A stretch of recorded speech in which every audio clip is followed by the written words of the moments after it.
maama Madiina Alkaal Cusmaan oo ah 9 jir kana mid ah warkacayaasha ku nool kaamka Jiliyaale ee magaalada Jowhar oo ii hadashay ayaa sheegtay in xalay abaar labada saqda dhexe ama 8 habeenimo ay u soo dhaceen rag qoryo ku hubeysan xilligaas oo ay u soo baxday suuli sidaas uga sii fogeen hooyga kaamka ay ka degan tahay isla markaana ay kala soo tageen kuna kufsadeen meel hooygeeda aan ka sii fogeyn buushkaasi ugu yimid oo uu yaqaanay qoryaas wata kuleeyo jiida ma xuquuq waa uu soo kaxaystay oo garabka ayuu ugu soo qaaday wuxuu ahaa nin aad u xoog badan marka uu i keenay biraha warshada Isnaay waa uu iska keeriday oo dhulka ayuu igu tuuray durbana wuu i kufsaday xilliga ma awoodin in aan khayl dhaamiyo oo qofda ah ayaan ahay waxaan fahamkeygii ama xisba dib u helay saakay aniga oo isbitaalka yaala isla markaana dhiig baxaya ay tiri maama Madiina Alkaal Cusmaan oo aan ku booqday isbitaalka gobolka Shabeellada Dhexe oo lagu dabiibayay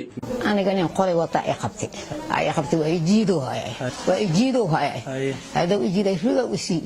suka dib u si maxan galay way yelmi iyo way u ku qalisay aniga ayaa imuso ali hirabti dadka wada jiifa aan leeyahay adiga kala xan ku adiga taas ama li magalin way kala gay way u faliisay ma sheegay kaas buushkaasi ugu yimid oo uu yaqaanay qoryaas wata kuleeyo jiida ma xuquuq dhan motor jiidi way waa jiraan kaas usugo feera weyn as jiidas xaqo kale ugu sidii ana ku haytaas ana dhaafo Mareykan iideeda shalab gabadha ay dhashay maama Madiina oo warbaahinta la hadashay ayaa sharaxday dhacdada foosha xun ee hooyada la kacay waxa ayna sheegtay in saakay 5 subaxnimo ay maamadu ka soo qaadeen goobta uu kufsiga uu ka dhacay hooyaday iyadoo masqul soo aaday asnin qorle inaas qabsaday as kufsadees garab ka saartay markaan maaqno hooyo aan markaan dhahnane waa oo la baxay meel baan u aadnaan waynay oo meel oo washad aas geestay saaka subaxnimo baa laga soo qaaday buushashka u yimid hooyo waxay u soo baxday masqul albaabka agtiisa oo ku qabsaday dab waa afduubi garabka u saar nin qori lahoona anu ku habartii oo daba kacniyo inta uu habeenimo waa la kala horo meel aan u aadnaan waynay wiil oo iska socdayo garaashkiisa iska furinayo meesha oo la kulmiyo hooyo meeshaan joogtay habartan waxay dhoosaa buushka Jiliyaale laga anka imaday dhoosaa hooyadan kaali soo wata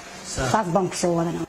wax baana laga qabtay haddana waa kale ilaa hadda dhiigeeda yaa socdo xariiro aan la sameeyay maamulka gobolka Shabeellada Dhexe ayay ku sheegeen in dhacdadani dad lagu tuhmayo loo soo qabqabtay isla markaana xabsigu ay yaalaan dhacdadani kufsi ee aynkani ah ayaa ahaanaysa midii ugu horeysay ee ka dhacda magaalada Jowhar ee xarunta maamulka Hirshabeelle Cabdifataax Axmed Maclow Bulsho TV